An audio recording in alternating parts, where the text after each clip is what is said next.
viewers to a collapsed shopping mall in Kiev in March 2022.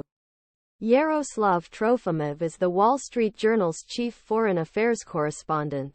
This article is adapted from his new book, Our Enemies Will Vanish: The Russian Invasion and Ukraine's War of Independence.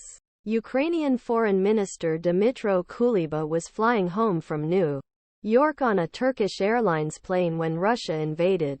He had just been welcomed into the White House by President Biden. It felt like he had been diagnosed with stage 4 cancer. He thought. Warm handshakes, empathetic smiles, final farewells for him and his country. It was meant to be.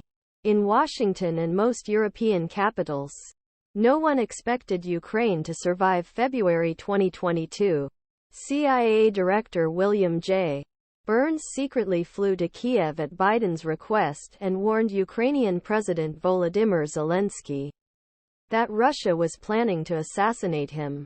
They talked about the physical liquidation of our leadership, about filtration and the creation of concentration camps, said Zelensky's national security advisor, Oleksiy Danilov. We kept asking, give us weapons. While the United States closed its embassy in Kiev before the invasion, it sent some weapons to large fanbases, such as Javelin anti-tank missiles. But the amount was weak, only about 90 javelins.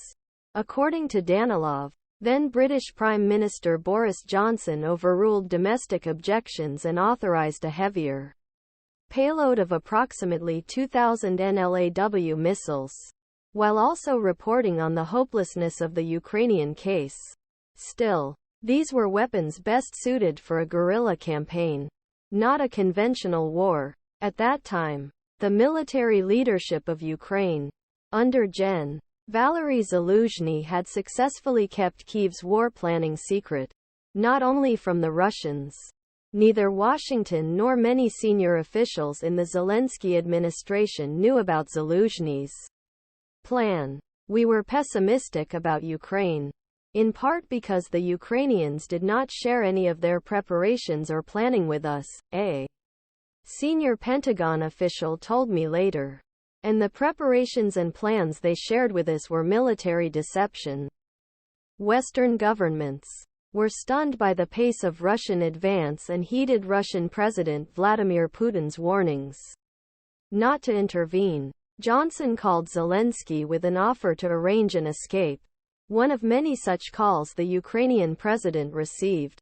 Johnson explained that one possibility was to establish a Ukrainian government exile in London, while a Polish government exile had been established there after the 1939 Nazi and Soviet invasions. Zelensky asked for weapons instead.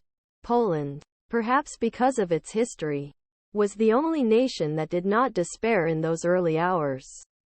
Kuleba, who rerouted his connecting flight, attended a meeting of Poland's National Security Council on February 24, the day of the invasion.